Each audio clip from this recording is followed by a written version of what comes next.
Welcome to the Americana Bistro Grill. I'm your host, Roberto Alvarez-Galloso, serving you the best in Americana music.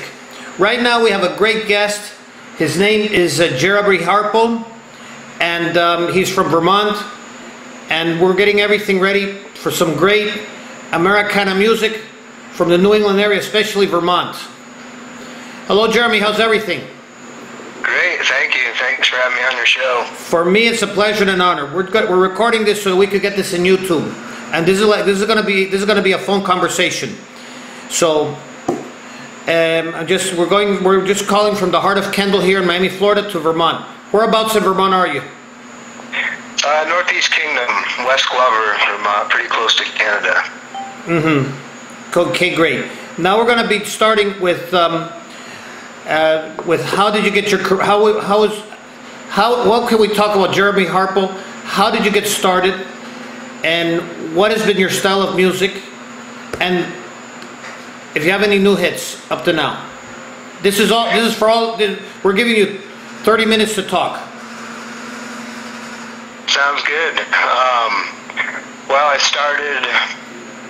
was counting it up because I just finished a new album not too long ago called Fluffinutta, and I've been playing around 30 years now, since I was a kid, and writing songs the whole time while I was learning the guitar and learning how to sing. It's brought me a lot of places, and it's the heart of who I am and what I do and what keeps me going. As far as greatest hits, had a couple tunes put into some movies, not recently. Around 8 years ago, my band, the Aero Lights, had a song put into a movie called Beneath the Darkness with Dennis Quaid, and that was pretty special to have that happen. And we got to do a couple shows in LA, and briefly met Dennis Quaid and a lot of awesome people out there. It was an amazing time. It was really, and again, it was due to playing music and just having that passion, not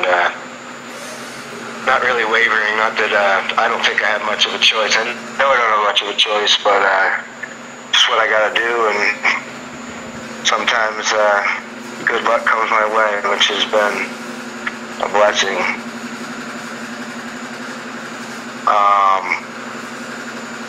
I play in a band called the Aero Lights. We're jam Americana. We play really everything: funk, rock, blues, bluegrass, alternative country, maybe you would call it. We don't really put ourselves in a genre or a box that we ever adhere to. We're always up for, if anybody brings in a song, we're always up for trying it out. And the band has 5 members, and they're all songwriters, so it's really a pretty eclectic mix of music that we come up with.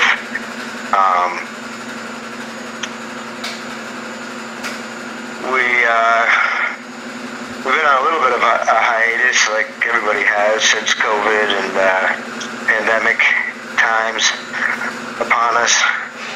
But looks like this spring everybody's gonna slowly get back to that, and that's gonna be great. It's definitely been missing it, as everybody's going a little stir crazy and not being able to play out and make money that way too. So I'm excited. We're all, being very careful out here in Vermont. We've had pretty good luck with just being safe overall, and I'll be happy when it's over, that's for sure. But up till that point, the Aero Lights were playing quite a bit in Vermont and New England, and part of the band been out to California. The band been out to Idaho for a movie movies. We did some music for a ski movie that Matt Harriger put together. So we were lucky enough to go out there and play a couple shows and check out the town. I've never been anywhere like that before. Recently we've done a lot of festivals like Maine and New Hampshire, Vermont. That's been our main bread and butter for gigs, but those are the gigs we seek out. Those are the gigs we'd love to play with just a great gathering of people, and it's a community of music lovers always at festivals, and the band's always looking for fresh ears. We have some shows we'll be doing in spring out this way. Nothing out of state yet, but you can check websites, aerolights.com, and I will soon have a website. Again, my name is Jeremy Harple, and I'm a solo musician as well as a band performer, though. The other thing I realized, I hadn't put out a solo album in about 12 years, which I hadn't even realized. Pretty crazy how quickly that went by. But the new album I'm very excited about. It's got a kind of a new kind of music for me, which is a little more electric for my own style. The band is very electric, but as far as my solo albums have been, they've been acoustic, bluegrass influenced, Americana,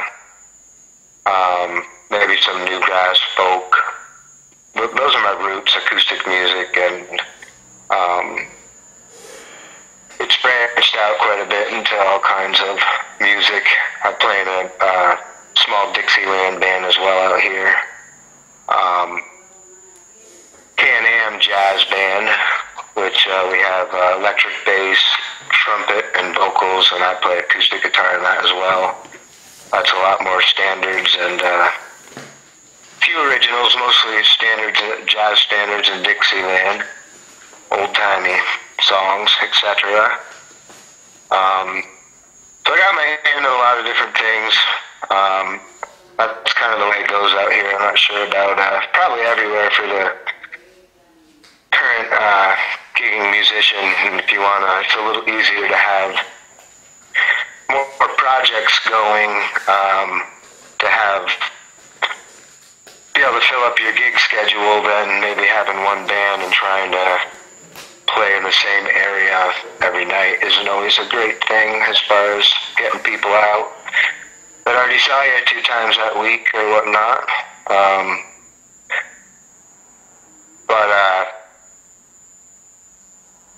Bluff Another, the new album, I started this past summer. I basically set up a makeshift studio, as many musicians have done.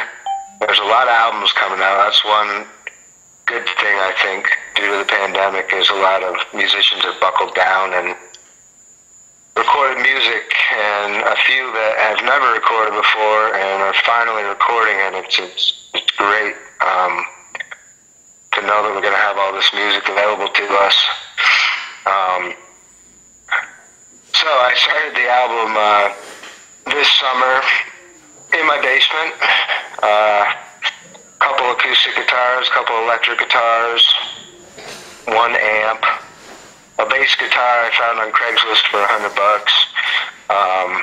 I'm not a bass player at all, but I can back myself up okay, at least to add that texture to the music when needed. And I also had the Aero Lights bass player, Peter Bixby, put some bass on the album, as well as Jesse Cowan, who's another local great around here, and both great bass players, and it really does show in those songs.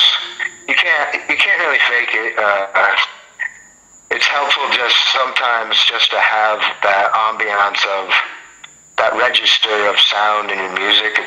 To me, it's sounds barren if it's not there, at least for the music I was doing this time around. So tried my hand at the bass on, I guess, 4 songs on the album. The other 2, those guys did. And I'm very proud of it. I think I was out on a limb for most of the whole album as far as really attempting music that I maybe wasn't as comfortable with as previously recorded albums. But I just had so much fun with it, and a lot of it was very instantaneous. Like I would just start out messing around in the basement with some ideas and record. Well, there was a couple ways that went on. Part of it was I would sometimes record a bunch of the song and then write the lyrics and vocals and put those on at a later date, but some of the tunes just all came together the same night, and I was able to record them within days. And that really, to me, as a songwriter, to be able to get like that fresh inspiration down is key. And it's hard to recreate when you go back into the big studios, and or if you've been playing the song for years and you try to go in and really feel it like you did when you first wrote it, it can be difficult. So I think that's especially what this album has going for it, was that all the songs were brand new, and I put them down directly after I had written them, so I think they sound fresh and alive. A lot of the guitar parts I didn't, a couple of the guitar solos and guitar parts are like first takes. It happened, and I might have like messed around trying to like perfect them, but I often would just leave it because I think the initial inspiration is key. If you can not copy something, it really, to get that, right out of the air, put it down on recording and not be trying to learn something you figured out is, you can hear it. It's like listening to Jimi Hendrix or Jerry Garcia, Trey Anastasio, all these guys, some of my favorite musicians. But just that, when the inspiration strikes, I guess I'm talking about live music, especially when nothing's planned out and they just hit that perfect note. And I got a few of those on this album, so I'm proud of it. I think it's going to do well. I think people will get into it, hopefully. It's definitely, there's some new sounds on there. You can stop me anytime, Roberto. Do you have any questions? But no, I'm not having any questions. I'm just simply listening to you about your music and your career, and also about and in the same way I'm learning about Americana music in New England, especially Vermont. Right. For me, this is much more than an interview. I'm interviewing you because of your career, but also because I'm trying to save Americana music, especially the careers and the art of people like you. And instead of me asking the questions, I ask like one question or two questions, and I let you talk within a 30-minute time frame. As for COVID, I did want to make one comment about COVID. It did affect many people, but the thing is, you artists were never alone. You were always essential, because there were many people in different blogs that wanted to interview artists like you, because we have to keep the art alive. We have a crisis, we have everything here, we have the problems, but we need to keep the art alive, and we need to keep the music alive as a way of soothing the soul. And your music, Jeremy, is an example of that. Thank you, Roberto. I might be wrong. Maybe I want you to correct me on this, because I'm not familiar with New England. I'm originally from the Midwest, from Ohio. Nice. And my impression of your music, that I've been able to hear it, you talked about all the mixture, but I've often thought of you and Vermont as like folk folk Americana or country folk Americana? Something like in the Bob Dylan, Peter Paul, and the Mary Joan Baez realm. We have a lot of great musicians out here. I think Vermont's definitely a little hotbed of music that has caught on at times, and obviously most people know the band Fish came out of here, which I wouldn't say that's our, reigning glory or anything, but that's one of the bigger names, and Grace Potter and the Nocturnals were from here. But other than, well, I'm definitely forgetting some people that have broken through out of Vermont. But there's always so many great bands, and lots of kind of different subgenres of Americana, and there are some, very traditional folk artists, and as well as like some traditional folk musicians. But we also have, blues, some great blues players, great bluegrass. You can pretty much see any kind of music any night of the week. Not to say it's in the same spot. That's where it's not like New York City or Nashville or something like that, where you can hit all these spots along the same strip. Sometimes you got to go different towns, but there are a bunch of great clubs around here, and I think the music is definitely appreciated and respected. Sometimes that shows in the tipping, sometimes it doesn't, but like,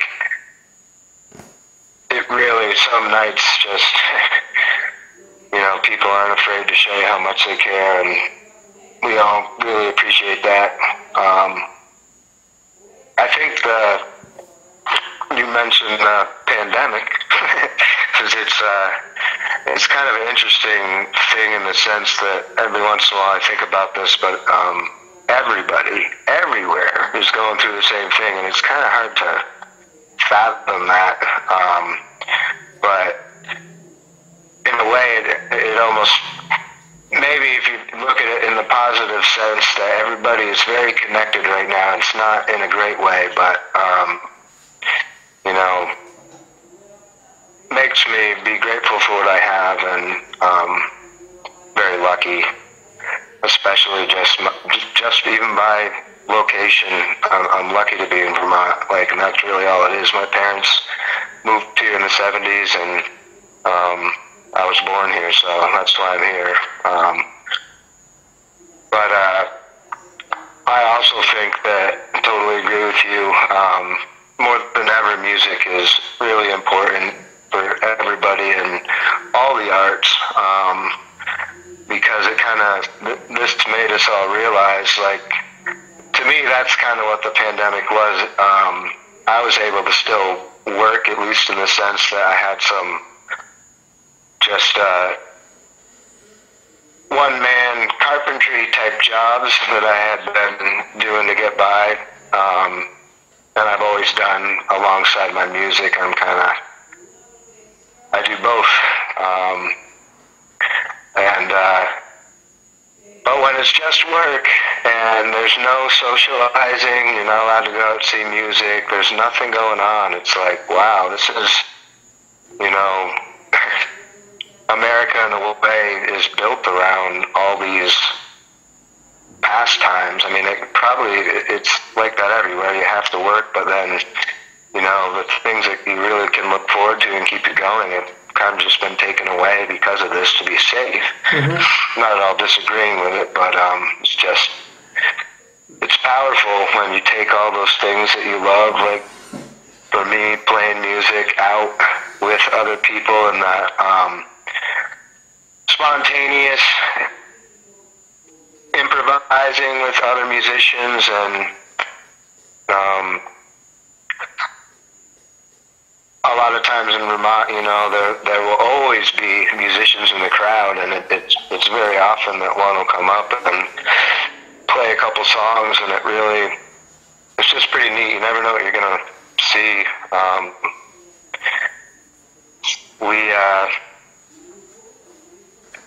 We've done a lot of shows, but we really I guess you just feel that way about your home state, but it's definitely our favorite place to play. And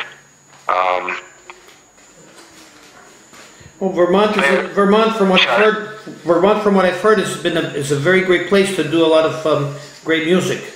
I know one singer. Maybe you might know her. She's from Rhode Island, and she lives in Massachusetts. Her name is Tiffany Gassett. She has made trips to Vermont.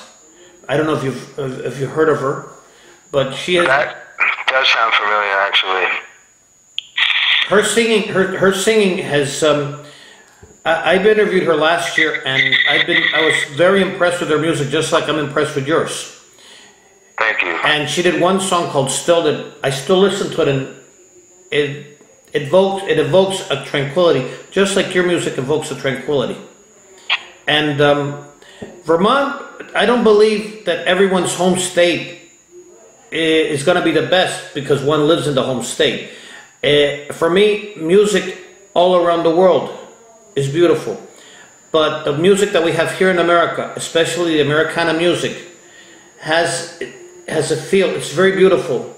There are some Americana artists that have been able to break through, but there have been others that, while they are not big, they have great music and they have the talent. And you're one of them. And you're one of them. That's why we invited you. And that's why we're also inviting any other artists in Vermont, from Vermont or anywhere in New England, to come to Americana Bistro Grill. You have a home here. Is there a venue that we don't have a venue. What we do have is, I'll give you the history of the Americana Bistro Grill briefly, because we're almost out of time here.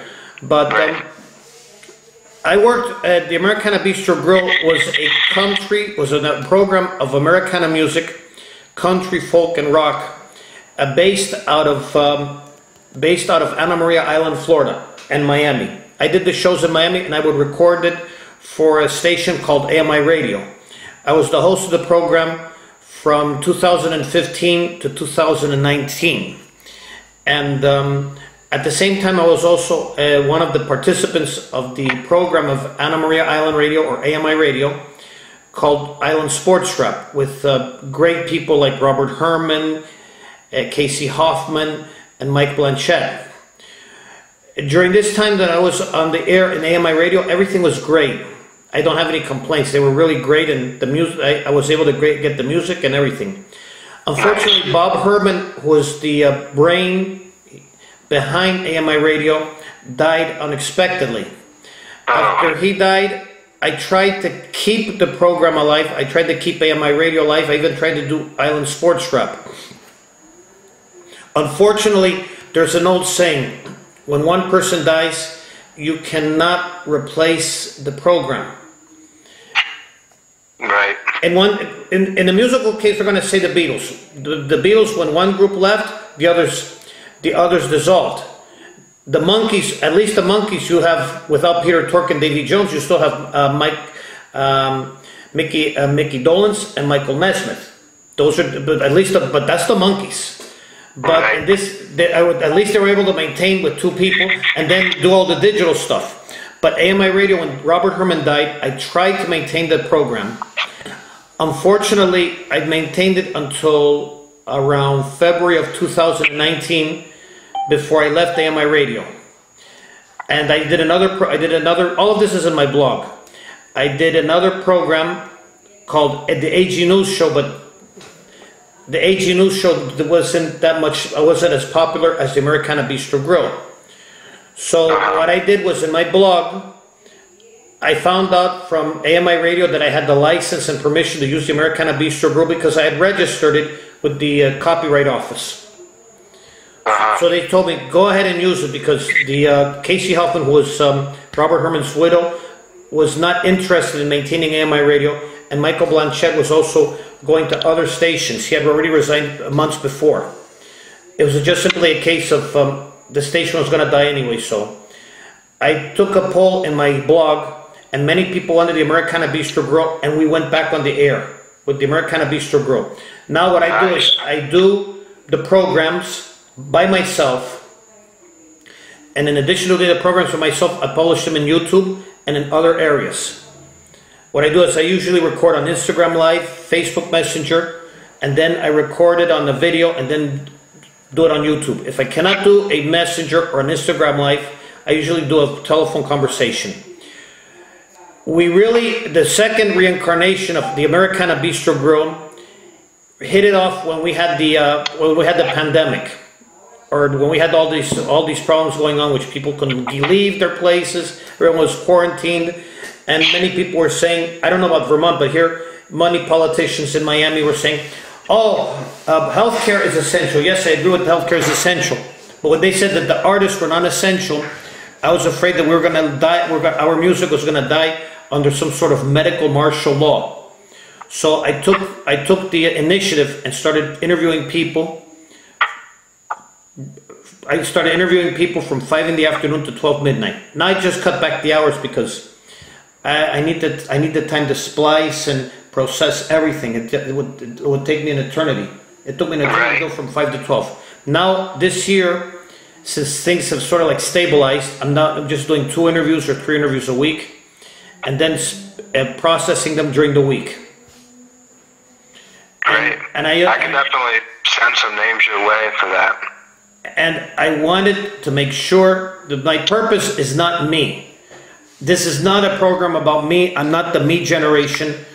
I don't want it to be a program about me. I wanted it to be a program of the artist where he or she can express themselves in any way, without fears, any retribution or censorship or anything, that they could express themselves, express their art, their music, everything. We just simply offer the show. That's great. Well, it's very appreciated. Of course, we have our byrules. Of course, we have our byrules and our bylaws, which in the future I will send it to you in our link. But definitely, you're one of our greatest favorites, and we hope to have you back more often when you start recording your albums. And definitely, if you know anyone in the New England area, not just Vermont, but anywhere else in New England, bring them on. We want everybody's voice to be heard musically. I definitely will. That's awesome. We need that right now in today's times, because right now, America and the world needs musicians, needs artists. They need healing. Do you get healing from politicians? No. Do you get healings from certain leaders, whether they be church leaders or other types of leaders? No.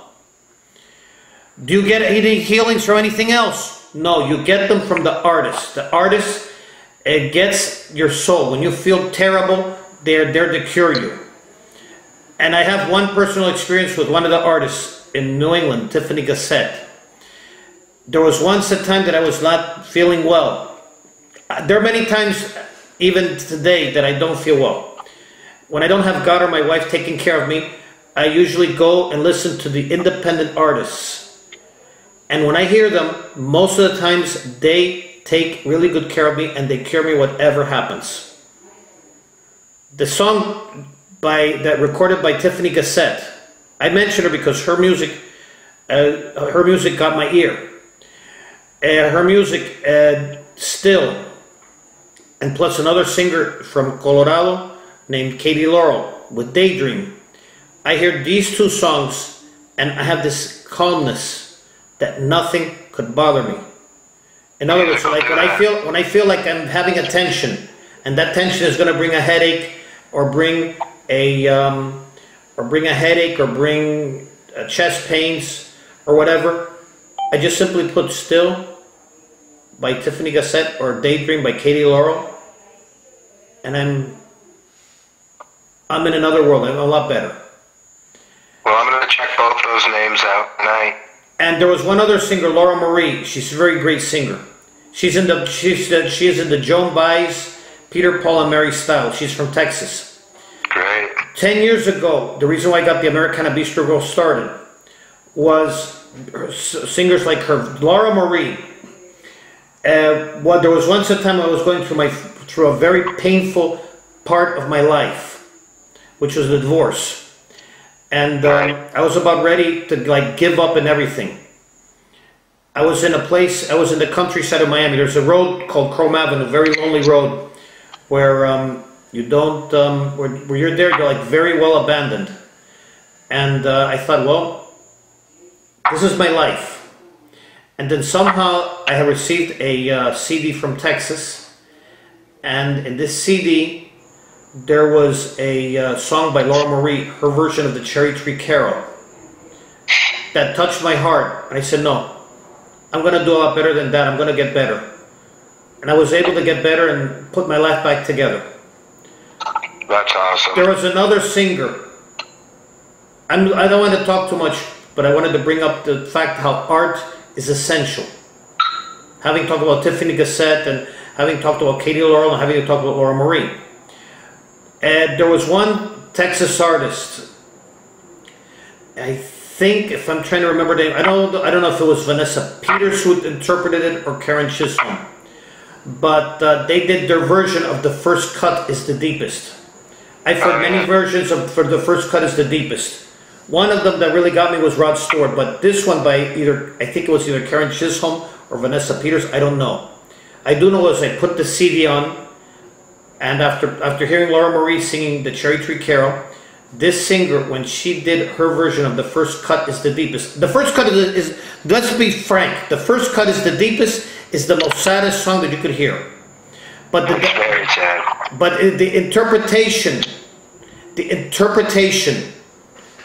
the way it is interpreted could either help you or hurt you.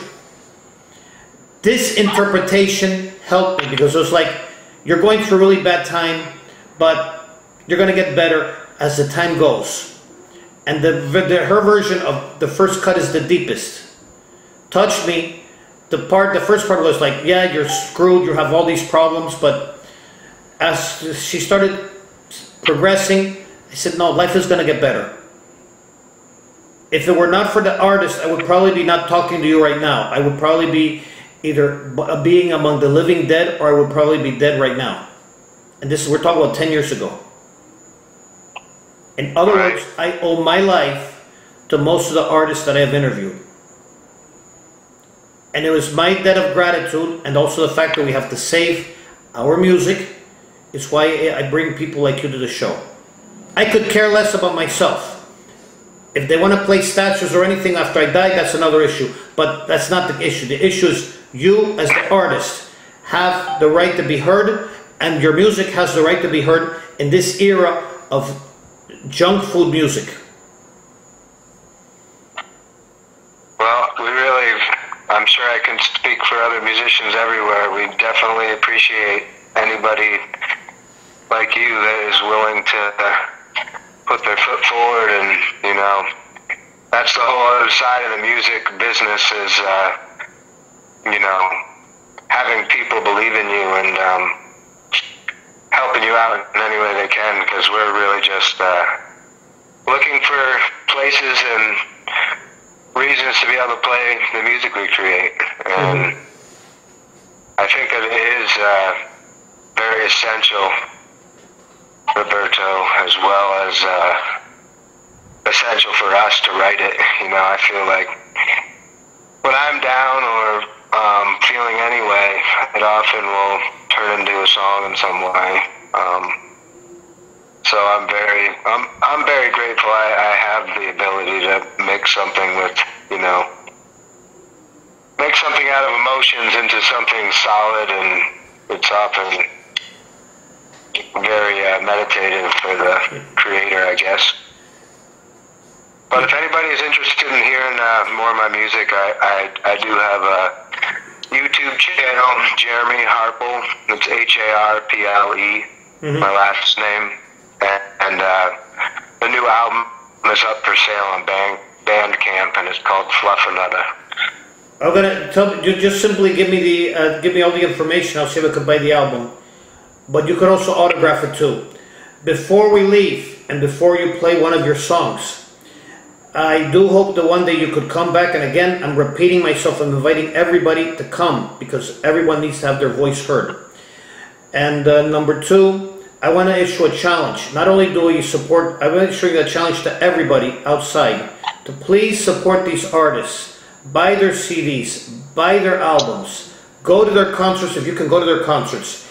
If you cannot go to any concerts because of rules and regulations or other things beyond your control, you have a laptop, you have an iPad, please, instead of using TikTok or any of the other stupidities that are going around, use your computer for something wise, like listening to great music. In addition to supporting our artists, I'm also challenging everybody to support America. What I mean by supporting America, I'm not referring to like these promises made by politicians. I'm talking about supporting our people, our farms, our way of life. I want people to donate to the Nebraska Farm Bureau. Support the farmers of Nebraska. Then donate to the Health Alliance for Austin Musicians. Healthcare here is really agonizing, and especially if you're a musician. And we need support, and the Health Alliance of Austin Musicians do a great job in helping musicians. I don't have the web page for me right now, but please look up the NEFB, the Nebraska Farm Bureau, and the Health Alliance of Austin Musicians. And last but not least, at a time when I'm hearing many people, I'm talking about Miami here, saying, I'm gonna buy American. I want to challenge people to buy American clothes, American-made clothes with the All American Clothing Company located in Ohio. You could look it up in Facebook or look it up in the web pages, the All American Clothing Company. I'm right now wearing their jeans. They have really great jeans. They also have great clothes, masks, shoes, you name it, they have it.